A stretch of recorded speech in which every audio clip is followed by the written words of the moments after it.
Endless waves crash against the ship as sailors navigate the vast, uncharted seas.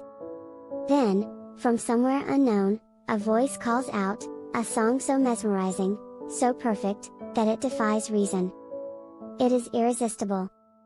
Drawn by its beauty, the sailors steer toward the sound. And one by one, they vanish. What happened to them? The Sirens. Their name means the ones who bind with song. Because their voices are not just music, they are an enchantment.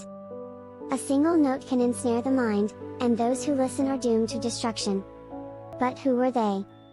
Not human, nor entirely beast. The Sirens were creatures of duality, half woman, half bird. Yet they were not always this way. Born of the river god Achelous and the muse Calliope, they were once divine beings. Until a cruel fate reshaped them.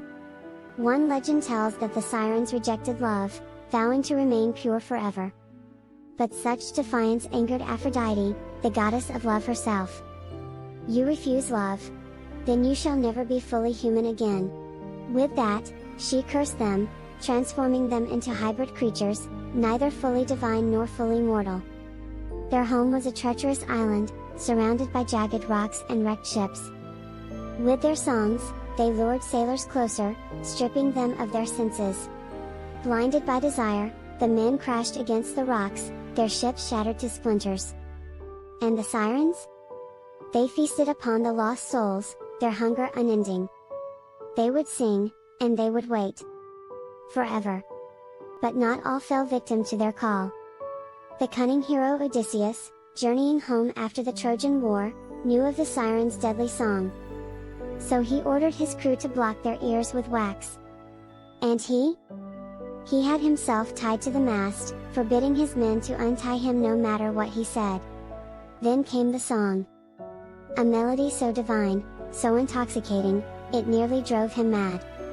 But bound to the mast, he could not move. He could only listen, surviving where so many had perished. When Odysseus' ship finally sailed past unharmed, the Sirens realized their spell had failed. Despair consumed them. If our song no longer holds power, what purpose do we serve? And so, one by one, they threw themselves into the sea. One Siren, Parthenope, washed ashore in what is now Naples, her name forever etched into history. Yet the image of the Siren did not remain unchanged. As centuries passed, their form began to shift. In medieval Europe, they were no longer birds, but fish-tailed beings, mermaids. The Sirens of old had merged with seafaring legends, transforming into the enchanting creatures we recognize today. And when Hans Christian Andersen wrote the Little Mermaid, the Siren song was no longer a tool of destruction. It became a symbol of longing, of love, of sacrifice. The Sirens are more than a myth.